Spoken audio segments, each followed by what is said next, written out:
রং লেখাটির পক্ষ থেকে সবাইকে স্বাগতম। দেখো বন্ধুরা, দেখো আবারও নিয়ে আসলাম একটি ড্রয়িং ফ্রি হ্যান্ডের ব্যাপারটি হচ্ছে আপনি নিজে কিছু আঁকালেন এবং নিজেই আপনি এখানে ড্রয়িং করলেন, কোনো কিছু আপনি ব্যবহার করলেন না, সেটাই হলো ফ্রি হ্যান্ড। আর যারা জানেন তারা তো আলহামদুলিল্লাহ ভালো, যারা এই ব্যাপারে যারা বোঝেন না বা জানেন না ফ্রি হ্যান্ডটি কী, তাদের উদ্দেশ্যে কিন্তু আমি বলছি যে ফ্রি হ্যান্ড হলো আপনি নিজে কিছু আঁকালেন। যেমন এই জিনিসটা আমি ড্রয়িং করে নিলাম, এই দৃশ্যটি সূর্য, গাছ এবং ক্ষেত, এই ব্যাপারগুলো আমি নিজে আঁকালাম, এটাই হলো ফ্রি হ্যান্ড।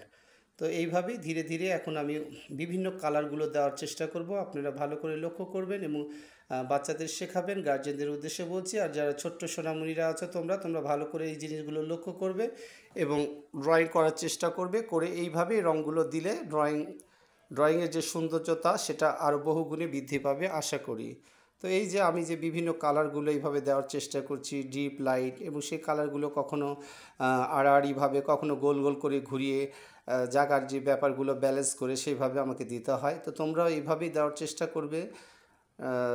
সবুজ, লেমন, হলুদ, ব্লু, এই ব্যাপারগুলো দিয়েই ব্যাপারগুলোকে ফুটিয়ে তোলার চেষ্টা হচ্ছে, সিনারিকে সুন্দর করার জন্য। হলুদগুলো দিয়ে দিলাম পাশে, হলুদ দিলে ক্ষেতের যে ব্যাপারগুলো সেগুলো বোঝানো যায়, উপরে সবুজ যে ঝোপ জঙ্গল সেই ব্যাপারগুলো বোঝানোর চেষ্টা চলছে। গাছ দেওয়া হয়েছে, সূর্যের পাশ দিয়ে একটু হলুদ দিয়ে দিব, তারপরে ভিতরে একটু লাল কালার দিয়ে দিব, রেড কালার, দেখতে অনেক সুন্দর লাগবে।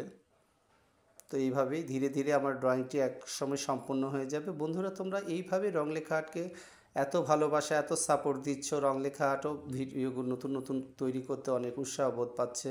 তো এইভাবে তোমরা দেখো, রং লেখা আর্টকে ছড়িয়ে দাও পুরো ওয়ার্ল্ডে। এইভাবেই একে একে সব কিছুই তো একবারে সম্ভব না, ধীরে ধীরে সব কিছু প্রকাশ পায় এবং মানুষ জানতে পারে। তো রং লেখা আর্টও তোমাদের ভালোবাসে, তোমাদের দোয়া এইভাবেই এগিয়ে যাবে ইনশাল্লাহ। তো এই যে গাছের যে ব্যাপারটি, গাছের কথা যেটা বারবার আমি বলে দিই, ডিপ এবং লাইট, মানে এখানে খয়েরি দুটো, একটি লাইট, একটি ডিপ, এই দুটো কালার মিক্স করলে গাছের যে শেপটা সেটা কিন্তু অনেক সুন্দর দেখায়, যেটা আমি করছি এখন। তোমরা ভালো করে লক্ষ্য করবে ছোট্ট সোনামণিরা, তোমাদের জন্য এত চেষ্টা, এত প্রচেষ্টা, আর সেগুলো দেখে তোমরা যদি তোমাদের কোনো উপকারে আসে সেটাই রং লেখাটির সার্থকতা।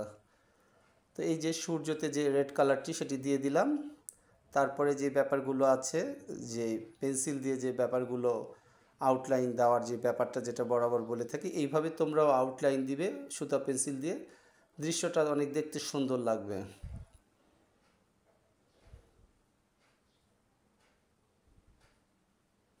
এই যে গাছের যে ব্যাপারগুলো জিগজ্যাগ করে এইভাবে দেওয়া হচ্ছে, এইভাবেই তোমরা দিবে, গাছটা অনেক সুন্দর লাগবে।